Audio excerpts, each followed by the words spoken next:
What is up, Retro Maniacs? Welcome to the Retro Card Chat Podcast. My name is Mike. I am from Mike's Retro Trading Cards, and I'm joined by two men that would never celebrate finishing second out of three places. Well, one man that wouldn't celebrate that. They are, of course, Joe Day, an EP Buffalo Bills podcaster for life. Pahalik, how you doing? That's doing Eric great. Pahalik. Sorry, buddy. Buffalo Bills podcaster? Because they always finish second. Oh, gotcha. Mike, you're being mean. I think you're alluding to EP's other venture coming in second place. But as the great Gary Cole once said, if you're not first, you're last. You know what I'm saying? So you gotta strive to be better. All I want to know is, Joe, are you okay from the drive-by? Like, are you okay from that? The unprovoked drive-by, man. I was like ducking for cover. I was diving, underneath it almost the car. got me. I swear it went off of the sole of my shoe. It was crazy, like man. Windows with holes in them, like drywall I have to replace. I had to crack open a beer just from the PTSD of it all. Like, jeez. I'm sorry for the disrespect, guys. I'm sorry for the disrespect. The poor viewers have no idea what's going on. The less you know, the better. But we're just joking around a little bit here. How you doing, guys? Well, the guy we're joking around about, EP, doesn't watch our podcast. So what's it matter? I'm doing good. I'll pull back the curtain here a little bit. We're actually recording at a normal time to drink a beer. It's kind of freaking me out a little bit. Yeah, it's really weird. We usually record on a Sunday morning. 10:30, I'm cracking open beer. Today it's 6:30. Mike's even drinking. Even Mike's drinking. I would too, yeah. And I don't have a beer, so go figure. This is craziness. EP did enough drinking earlier in the day. You can make up for it there. So. Almost fell off a boat. I guess. I did not at any point fall off. I thought he did fall off. No. Did he fall off? Didn't they have to throw one of those like one of those floating things? I don't know. Preservers? Yeah. Like preservers, the word you're looking for? No, a floating thing. A floating thingy.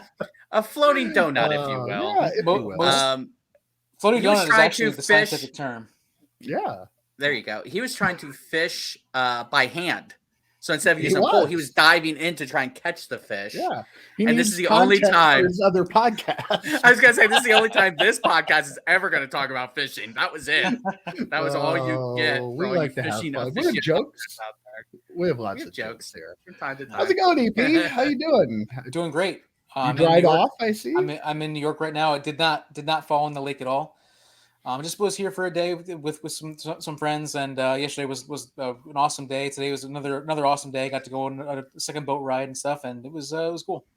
So. I'm glad you pointed out you were in New York because I didn't want the viewers to think that you got rid of all your cards. I swear I sold all behind you. Except for that person moving over your left shoulder. But yeah, that's I'm a little worried that that's me. All your cards.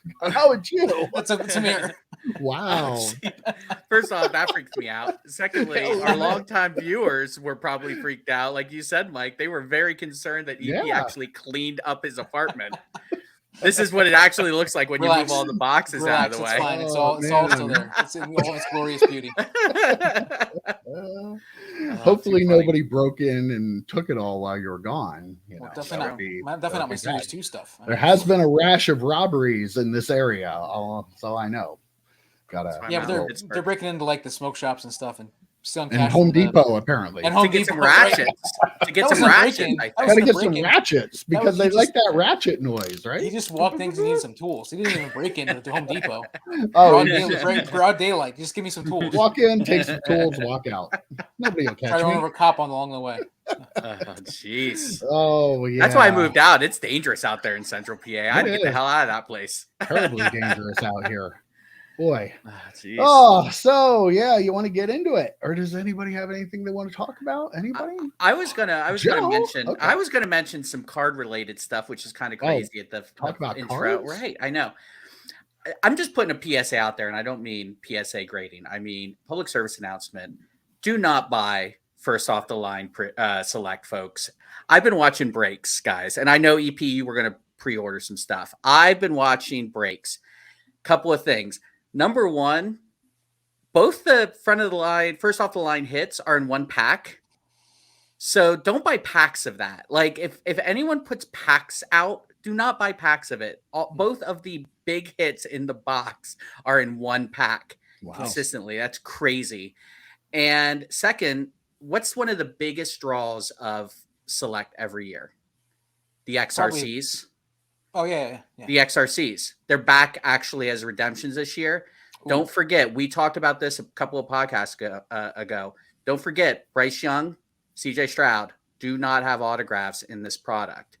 So if there's no XRC. So people are paying like $1,200 a box for a product that really is not. It's usually not worth it. I think this year it's really not worth it. Yeah. So just be careful out there. There's a lot of stuff. But I will say on a positive note, I don't know if EP and I have talked about this before, but I have to say, I don't know how the algorithm has not hit me until just recently.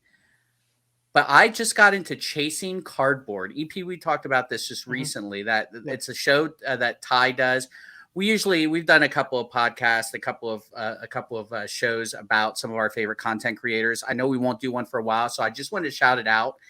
It is the best thing I've seen on YouTube in the past year or two. It is done like a real TV show. It's fantastic. If you're not watching Chasing Cardboard, definitely go and subscribe. It's like imagine American Pickers, but just focused on cards. Mm-hmm. I have been binge watching it. It's been phenomenal. I strongly recommend it. Ty's the one who did the that interview with Nolan from Alico 3 that I sent you guys a while back.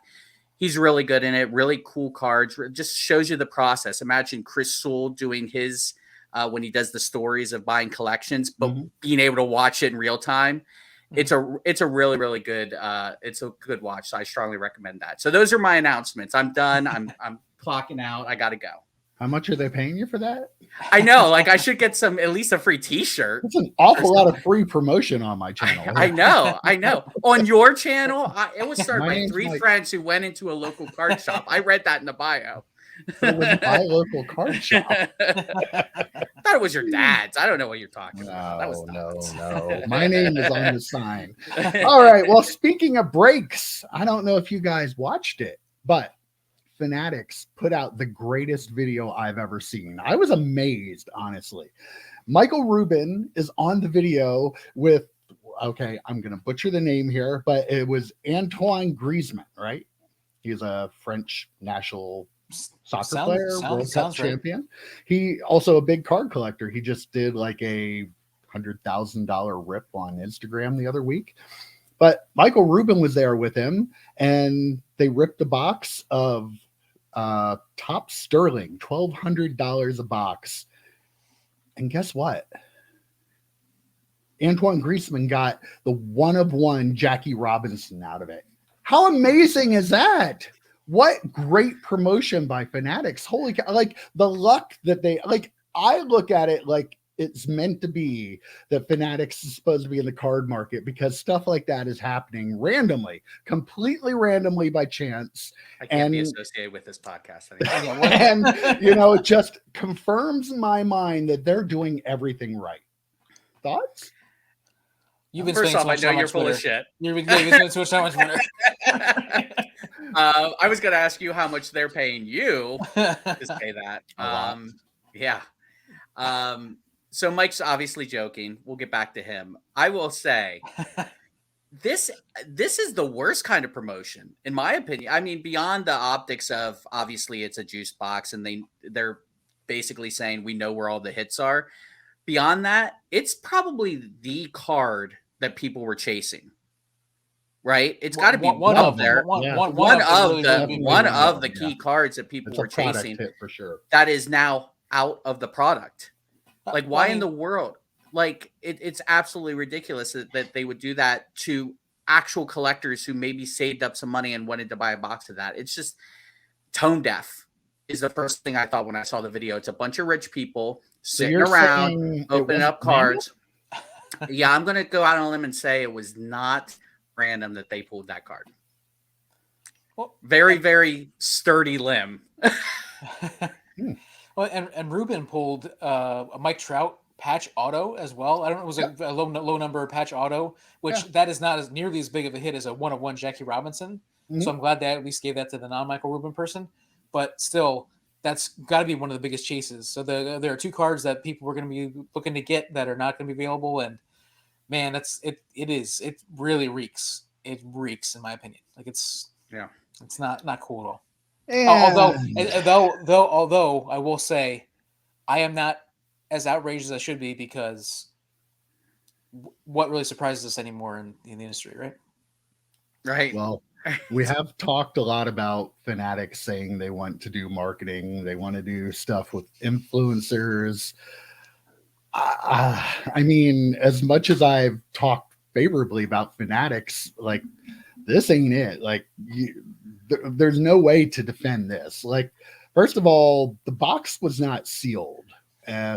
I don't know if it was. If it was, they need to release the video showing them opening it up. I don't know if it was an editing cut error or whatever, but David Liner, the president of Topps, like, yelled out Jackie, like, before, like, he really even pulled the card out. Like, I mean, there's just, if it walks like a duck and it quacks like a duck, by golly, it might be a duck. And I think we have a duck in this situation. Like, I can't defend it. It's a big old duck up, if you ask me. It's a big old duck up. But I mean, it's crazy. Like, I don't, the whole video, unless it was edited for some way, but they can't just do that and not release anything that would show people it's on the up and up. Like, people, there's no way. Yeah. First off, there's no way they could have done that. Even if the product was completely sealed and in 12 boxes of packing peanuts, I still wouldn't believe it's on the up and up. All it would say to me is they know where the hits are. They pulled one where they knew they were going to get, especially in a product like one that. Of exactly. Yeah. I guarantee you that's a hand collated product.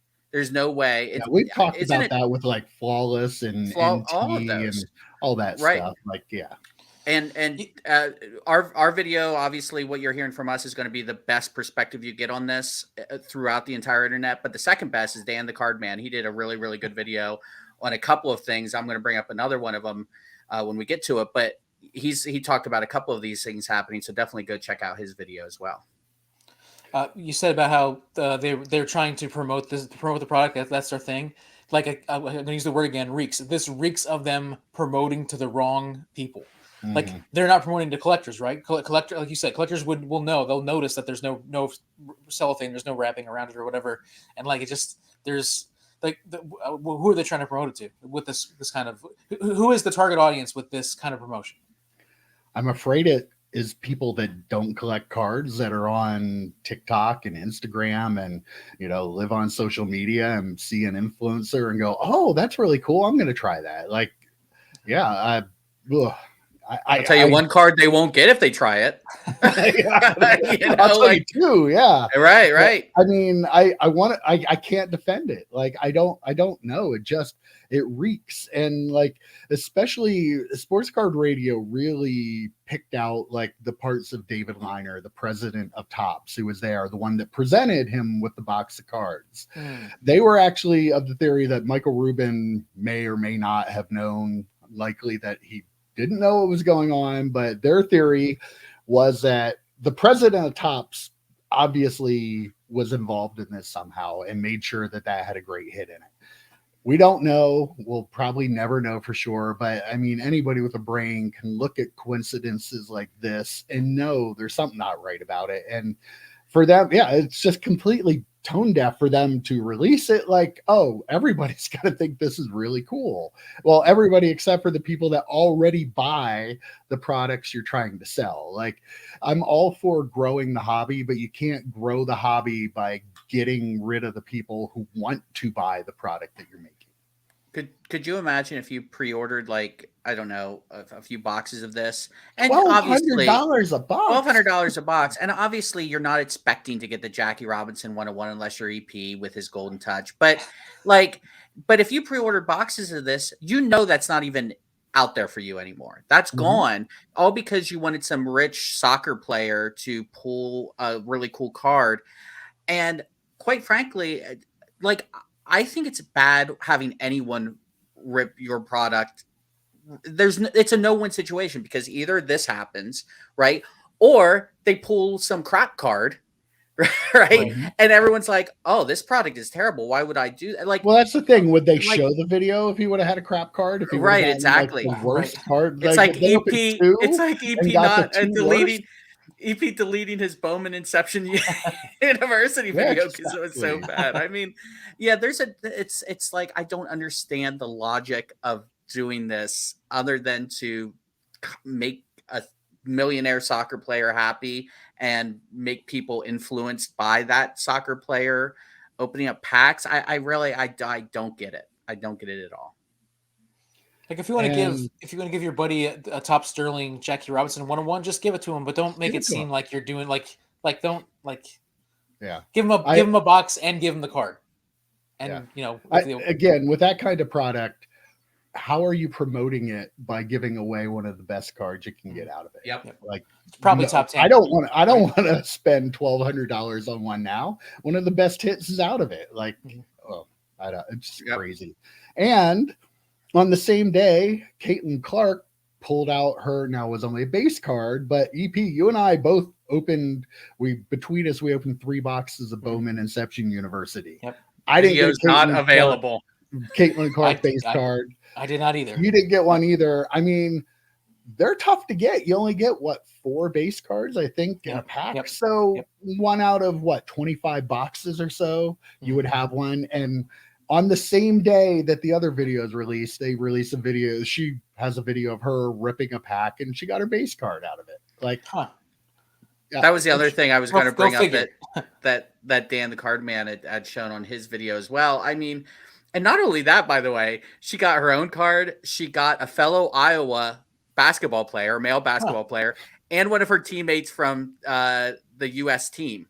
Like, it's really wild that and he didn't mention those, but as she's going through the pack, I'm like, wait a minute. She also got that, and she also got this. Again, they weren't big hits, but it's just like, it's almost like the cheesiness factor. They needed to like, oh man, look, Caitlin Clark even pulled her own card. How cool is that?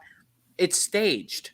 They're not going to show the video if she's got EP's box. Right. Look at this 99-cent auto card I got. You know, like you're not going to see that. This offensive lineman, that's 99 cents. Yeah, right. So it's just so frustrating that we talked about for weeks and months on this podcast about Fanatics. They're a big boy company. They do marketing at a level that is well beyond anything that we can even comprehend mentally. And then we see shit like this on the same day. It's like, come on, guys, what are you doing? You're better than this. You're better than this, Michael Rubin. You're better than I'll this. throw this in there too. Dan the Card Man. I didn't know this until I saw it on his video. Mama Breaks, one of the bigger female breakers out there. She does a lot of Star Wars. She pulled 2 1-of-1 superfractors out of a new Star Wars product also that were broken on the same day these other videos were released. Like, now maybe that was a coincidence, but when everything together can't be a coincidence. Like, I'm sorry, that's not how numbers work. Something can be, another thing can be, another thing can be, but all those things together starts that up. Do you think they had a pallet sitting in their office that was promo boxes, and they had them labeled for all these people to take them to? Like, Blake it seems that on way, right? this day, send this to this person on this day. It'll be interesting to see if more people come out like with other things that bigger name people may have gotten on that same day. I made mention of this when we talked about Fanatics going out and getting their own breaking team. And I'd say, if you break with anyone but Fanatics, you are a moron, because I'm already they are they are showing us that if you break with them, you're going to get some hot boxes. The Mama Breaks one is a little less. I mean, it's kind of like the Backyard Breaks thing. We assume they're getting juice boxes because of who they are. It's the same thing. We're assuming that she probably got some juice boxes. That being said, she does open. I think your argument before EP with Backyard Breaks was they open so much product that chances are they are going to get some case hits.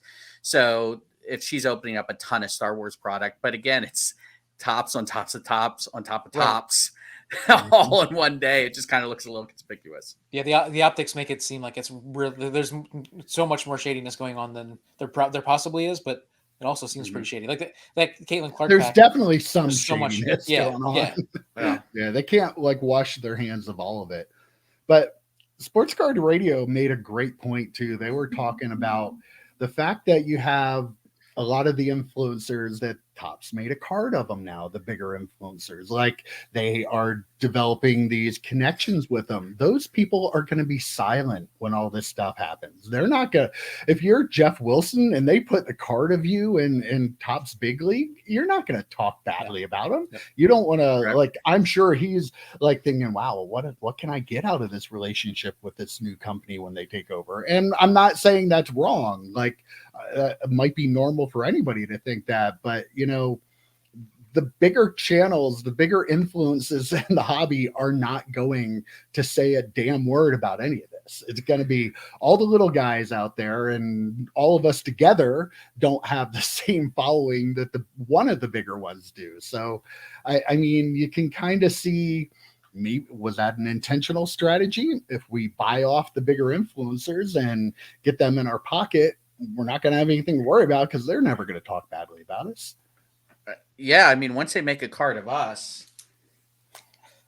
we're done. I mean, Fanatics, 2 thumbs up. It'll sound like all the podcasts I did before this. Right. I was going to say, I'm a little worried. I'm a little worried about Mike's contract with Fanatics now because of the way he's talking bad about Fanatics today. Yeah, it's freaking me out a little bit. There goes the gravy train. But yeah, I mean, that's a good point. And again, we've said this numerous times. That's why we need people like Sports Card Radio in the hobby. For those of you who think they're bad for the hobby, you're just trying to hide something.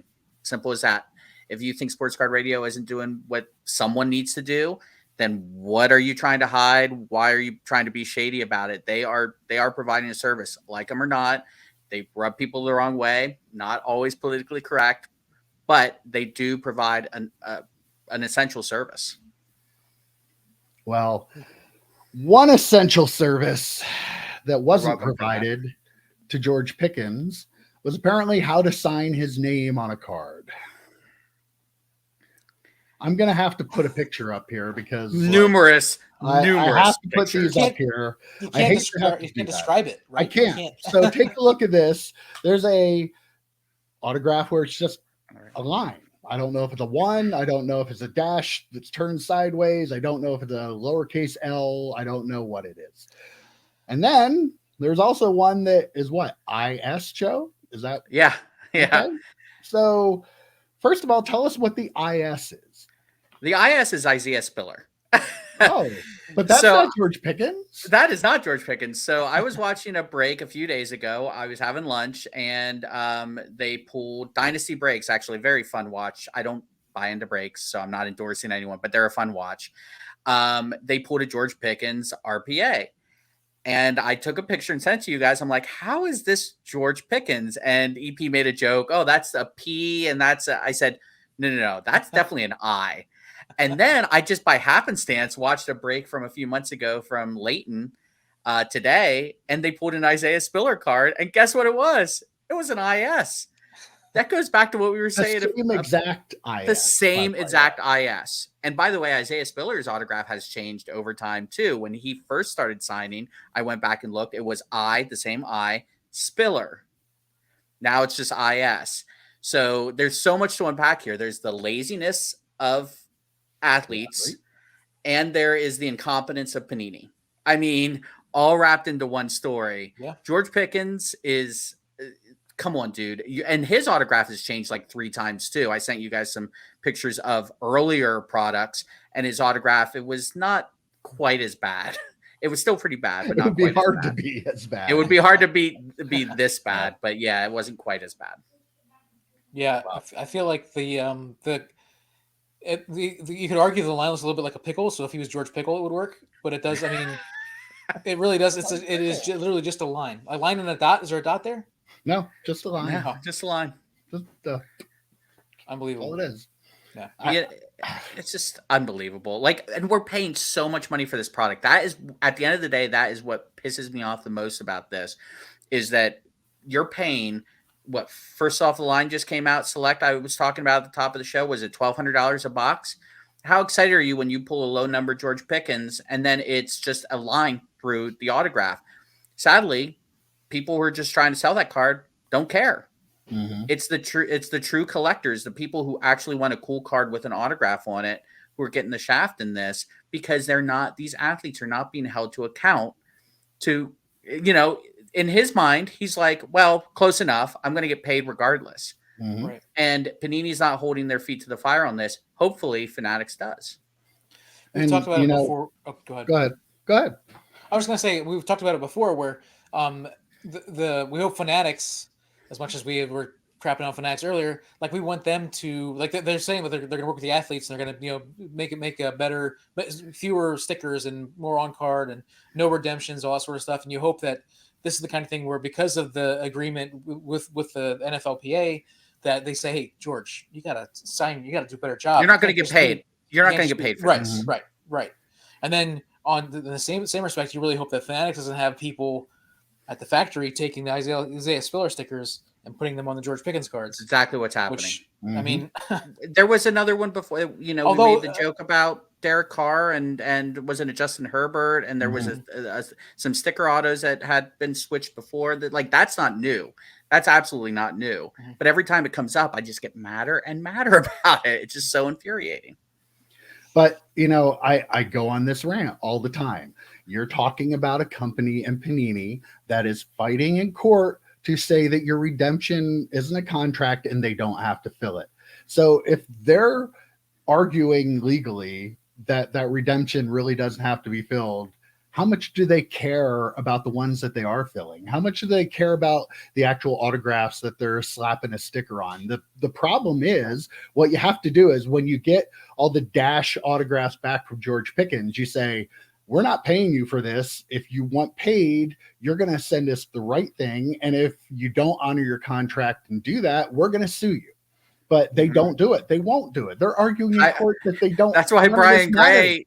That's why Brian Gray needs a pat on his back for going after CeeDee Lamb. Absolutely. And some people have a problem with it and say, oh, it's gonna have a problem with the players. No, like the players who are doing it right should have a problem with the ones that are ruining it for them, because you're making money off this. There's a lot of money to be made for all of them to simply sit down and write their name on a little sticker or on George a card. Pickens never gonna buy a house?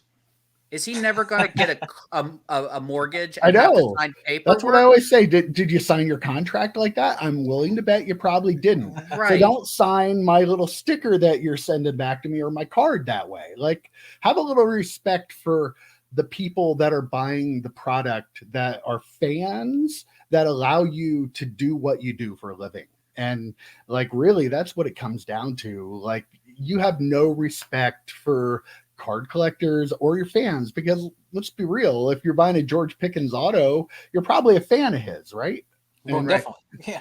So it blows my mind how little some of these people care. Blows my mind how little the company cares. So when you have a player that doesn't care, company that doesn't care, the consumer is the one that ends up getting screwed. You get a line in a sticker with a marker. And Lordy. I thought you would go this direction with it, Mike, about the court battle. I'm looking at it from the perspective of, if they're fighting to define a redemption isn't a binding or anything legally binding contract, same thing. Flip the card over. That guarantee, this autograph is guaranteed. What's the legally binding contract of that? Because I guarantee you, I can't prove it, but you just know George Pickens is sitting around a table with 5 of his friends, and that's why all of his autographs look different. Isaiah Spiller aside, that's a Panini screw up. I guarantee you, the reason the Pickens autograph looks so different in every single one of his products is because it's 5 different people just signing things. He signs the on-card ones. I don't know. He may not even be signing any of them. He might not be signing any of them, and that's why they need to go back to having a representative actually watch these players sign these things. Like at the rookie premiere. The problem is it comes back to we have so many this insatiable urge to get an autograph in every single pack you open makes the companies need to go out and get more autographs, makes the players need to go out and sign more autographs. And then all of a sudden, no one gives a shit about autographs. They're absolutely worthless because people aren't actually signing them. It's just, you've infested the market with these autographs and now they're not worth anything. And you've got players who don't give a shit about them because they have to sign so many of them. It's this cycle that you can't put the toothpaste back in the tube. Everyone wants an autograph all the time. And this is the result of that. This conversation just made me realize that like Panini and contract, like a redemption is a contract. You buy this, they have this in here. That should be a contract. So it has me concerned. Like, what I mean, if they're trying to get this contract thrown out, what do they think of other contracts? And it's like as a business, like to me, like how could you go into business with them if they're treating their contract with their customers like that? Like, well, they don't care because they're losing the license and they have a couple years left to make as much money as possible. So I guess, unfortunately, they don't care. They probably didn't care a whole lot before Fanatics took all the licenses. They care a lot less now. Like, I mean, but collectors put up with it like they do. Like, people will argue, well, how are they ever going to have a representative there for all of them? Well, maybe they should find a way to do that. Like, it might cost money, product might cost more. Maybe, like you said, Joe, maybe shouldn't have as many autographs. What's PSA going to do when they get a George Pickens autograph that just has a little slash on it? They're not going to authenticate that, right? Like, you can't, can you? No, I mean, is there? I was just thinking about this. Is I've sent cards to PSA over here that I didn't go through the auto part, the PSA DNA. It's just the card grade. Will people just send those ones to PSA because they only grade like the actual autograph. They don't look at it. They just look at if it's in the sticker or if it doesn't, bleed a little bit. The same thing with CSG and SGC. Yeah. They're just grading the card and what the auto looks like. Right, exactly. So, I mean, and people are like, oh, it's in a slab, so it's all good now.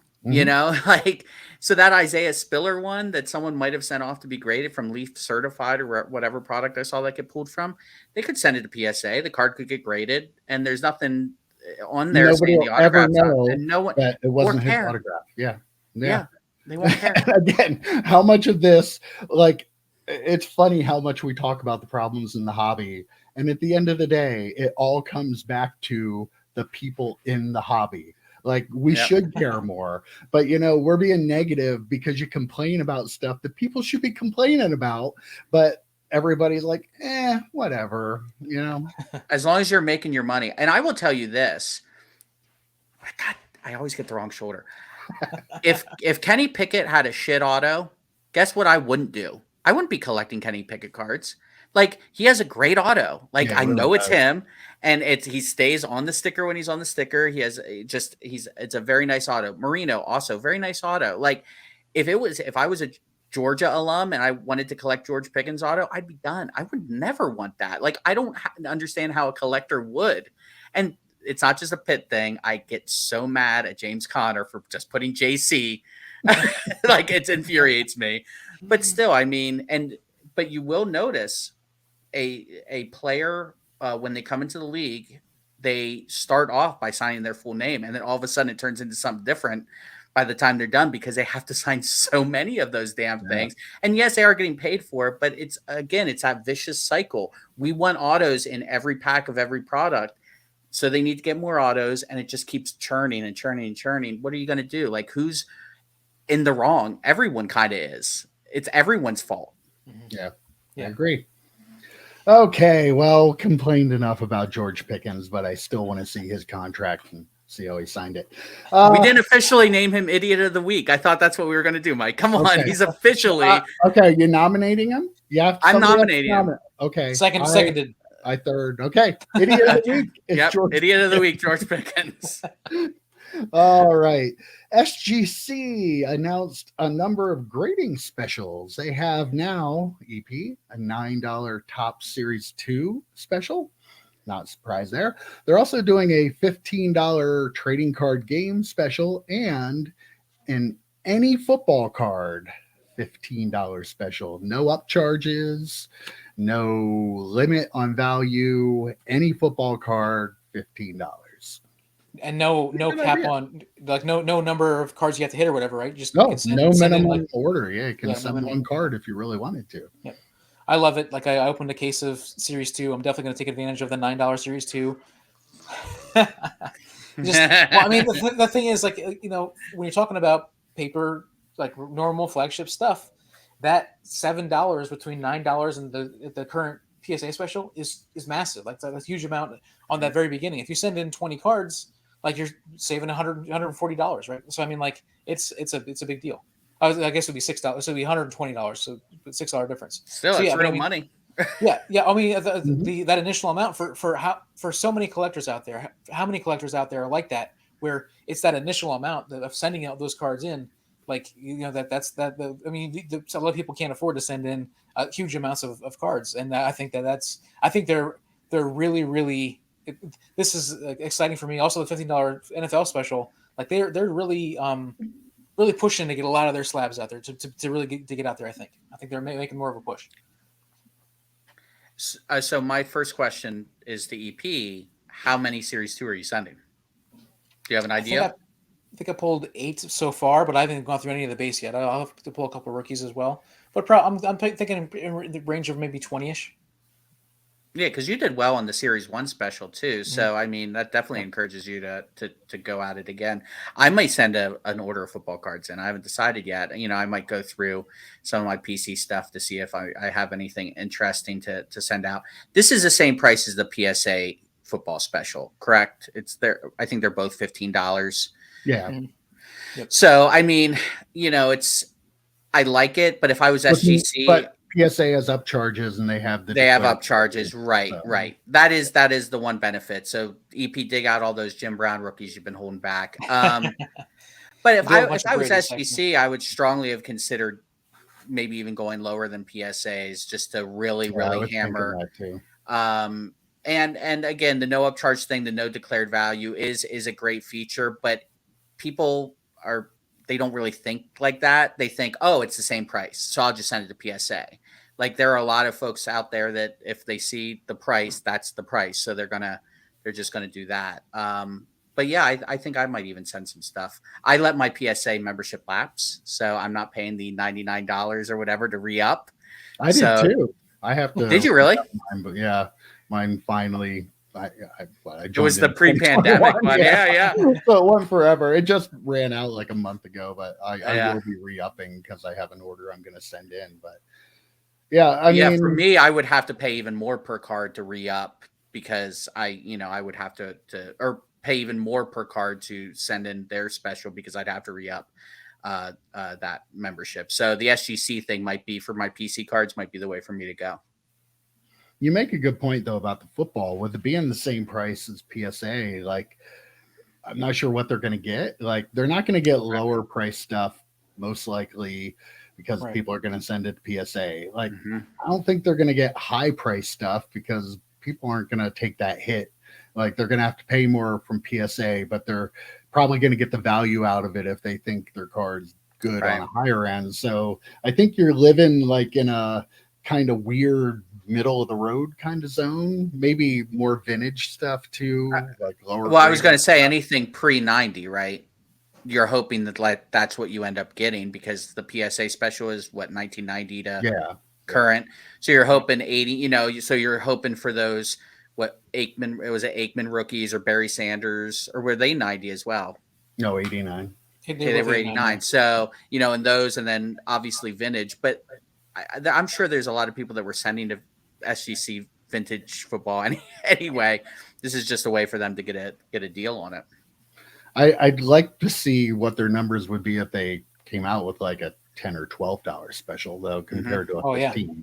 So I guess we have to assume that Fanatics is subsidizing the $9 grading somehow because they only do it for that special. They don't do it for any other. So 15 is the lowest they got. So they have to be paying them a chunk to do that, right?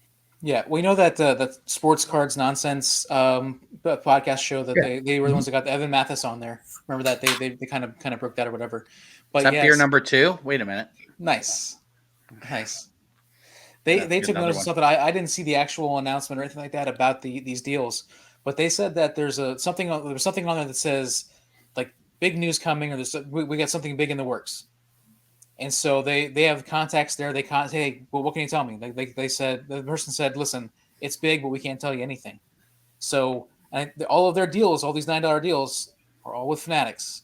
So you wonder if they're gonna make a deal for Fanatics cards, as far as like grading their cards, or just be bought by them, or who knows what. But I mean, it sounded they sounded like they were being very cheeky about not wanting to say anything, and it probably is not as big of a deal as they are making it out to be. But it is intriguing to think about. That it would make sense for Fanatics to buy SGC, I think, God, with I all of hope the so. deals they've SGC had. that would be the easiest company for them to buy too, because Mhm. they're privately owned, I believe, and it would just make everything a lot easier, a lot cleaner. But I don't know. I'm guessing they've gotten quite a good number of people for all these $9 deals, and they're probably maybe like as Fanatics has done, like I feel like it might be like a test case and saying, okay, well, I mean, the people do like their cards in these slabs, are sending them in. And I feel like there are a lot of pieces kind of lining up for that sort of thing to happen. And I realize we've talked about the other purchases, but I feel like it's a good possibility.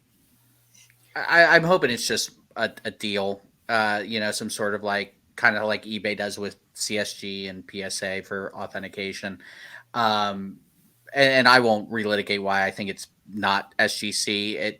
To me, it has to do with the autograph authentication that they. But you heard it here. You heard it here first. If it happens, Eric Pahalik has reported that Fanatics is definitely 100% buying SGC.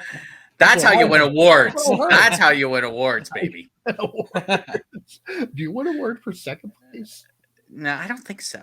Like if you're second in the Oscars, is that an award winner? I don't think so. Okay. Do you remember when the Colts hung up the banner, the AFC runner-up banner? I don't know what made me think of that recently. Look at I don't EP. know either. We love you, EP. We love you, EP. Everybody loves EP. Virtual hug.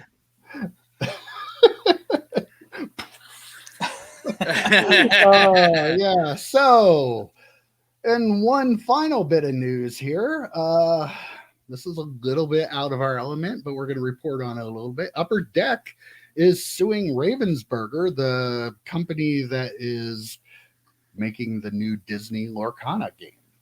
Jeff Wilson might be a little worried. I don't know. Maybe he's funding the defense for Lorcana. I don't know about that. But yeah, in the defense. Yes. Okay, I'm going to butcher the Upper Deck president's name here. Jason Mashura, I think. It's probably pretty close. Sounds good. I think it's Jason Mashura.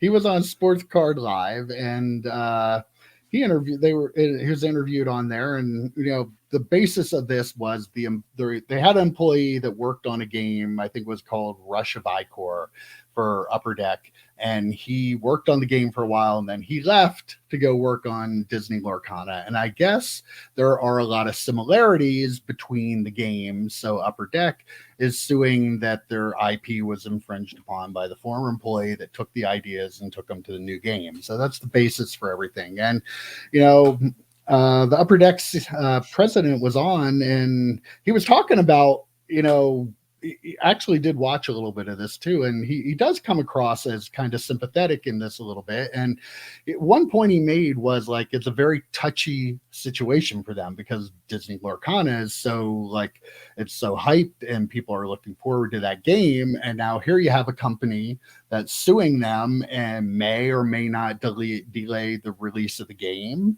And he was talking a little bit about, that balance of, trying to do what's right, but like you don't also want to make the whole hobby mad at you and have that impact the other parts of your business. And I thought that was a really interesting point to make, like something you don't think about. He's doing what he feels right, but at the same time, it could really have a negative impact on his company because, the hobbies like they are. Right. Yeah. Well, Go ahead, Joe. I was gonna just make a joke that, since all the Pokemon collectors are gonna stop collecting Pokemon and then start True. collecting this Lorcana game, that's a lot of folks out there that you could potentially really piss off. I mean, Upper Deck has they do a bunch of Marvel stuff, so I mean, they probably have connections with Disney, right? Like they, and I don't know if they have any Disney products proper, but like they probably like, and Disney's a really big dog as far as like the licensing stuff. So like I can see where you don't want to do that, but I mean, you have to applaud. Like you definitely need to fight for something like that. Like you need, especially if you see something like, oh my gosh, that is this thing from our game. How does it show up in here? You gotta fight that as the boss of the company where it came from. You got for all the employees that worked on it, the other game. Like you need to fight for that. And so that's I was going to make that point as well. It's very like, the hobby is very incestuous when it comes to like who owns what. Like Upper Deck has the Marvel licenses, but they don't make a game with Marvel characters. That's done by someone else. And then you've got this Lorcana game, which is Disney, which owns Marvel. That's going to be with someone else. So I mean, at the end of the day, what I think might happen is Upper Deck maybe just gets a cut. Maybe. Yeah.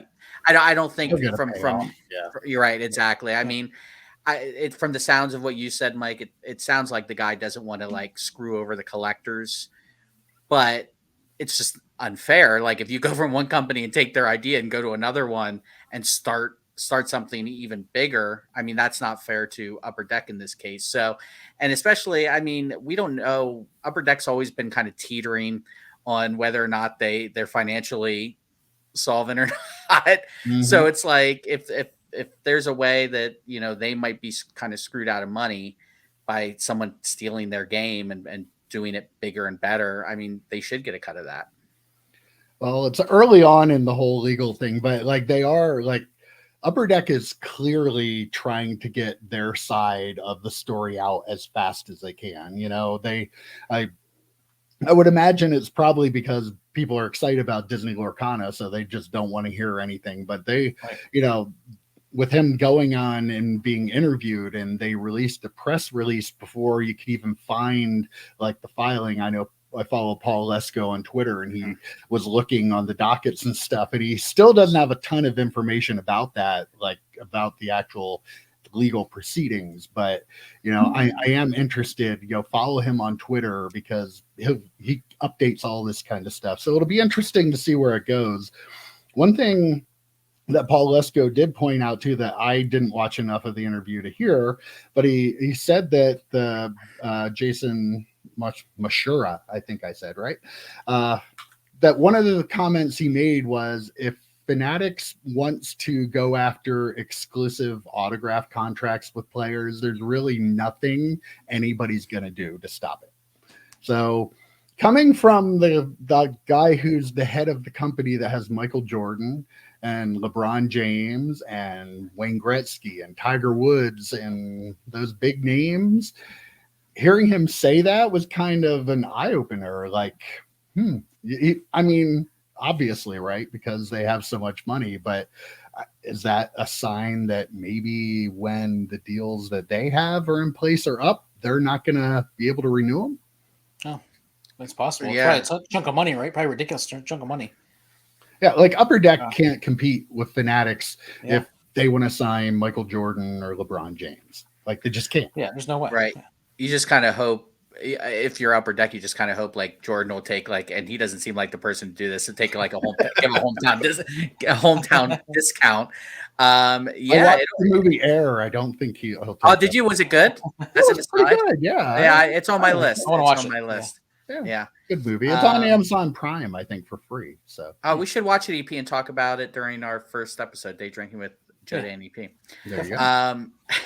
But yeah, I mean, I'm sure other card companies, and there aren't many left, but Upper Deck is probably sitting there going, as soon as any of our licenses are up for anything, whether it's just autograph deals with Jordan and LeBron or the Marvel deal, I mean, that's a big money deal for them. I don't know when that's up. Would you be shocked if Topps, who does Star Wars, which is also under Disney, would you be shocked if Marvel ends up with Fanatics? I mean, no, not at all. Yeah, I mean, so if Upper Decks, maybe they're counting down the days and they're like, okay, the day right before we'll sell to Fanatics. The day right before those licenses are up, we'll sell to Fanatics because we can't. What are we going to make then? I mean, they have hockey. When's that up? I could see Topps Chrome hockey, couldn't you?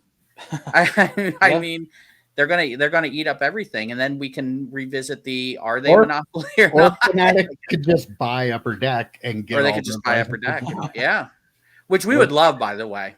We would, because Upper Deck has amazing. It's gonna happen, right? I still feel like that might happen. Fingers crossed. Yeah, and I would applaud it. Like SP Authentic, come on. I mean, I'm ready for that.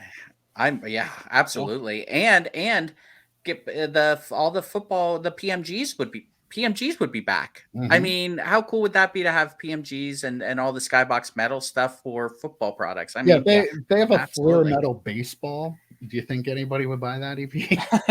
Yeah, right. Tons and tons. They buy it would be sold out so fast. Yeah. EP would buy a case. He would spend some of that Drew Jones money and buy a case of metal baseball. Might be able to get a box with the Drew Jones. Yeah.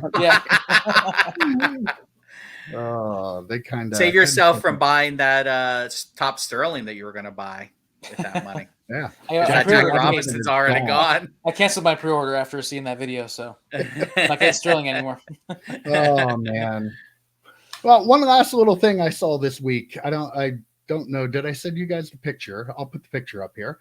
There was a Charizard card in a CGC slab that was graded a 5.5, and it was a PSA 1 before. Apparently, you can see on there it has all kinds of like messed up stuff on the surface, and the surface grade from CGC was a 5.5. Now, CGC had graded it as an error card, and we've talked about this before, that Pokemon collectors and stuff with like printing misprints and stuff, they're considered errors, where in sports cards we don't consider them that way.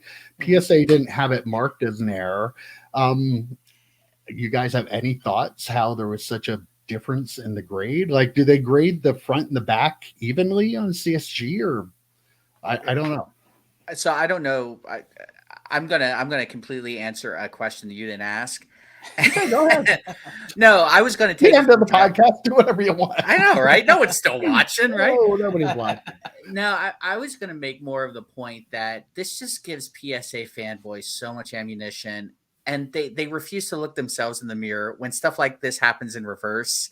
So it's like, look, PSA graded this a 1, and that's what it should have been graded. Look what this other company did, and it's like, yeah, like PSA's right. Right. The other company's not. Right, exactly. So it's frustrating to hear all that on social media, the Twitter sphere of the hobby, just fawning all over PSA, getting one thing right. It's like, okay, calm down. It was one thing. They got it one thing right one time. Well, and this is just another example of people having blinders on, right? Like just 100%. Like CSG, they even say, like you just said, Mike, Pokemon cards are like they consider them to be errors in some of these things, and so CSG looks at it as an error and a 5.5, but with the error included.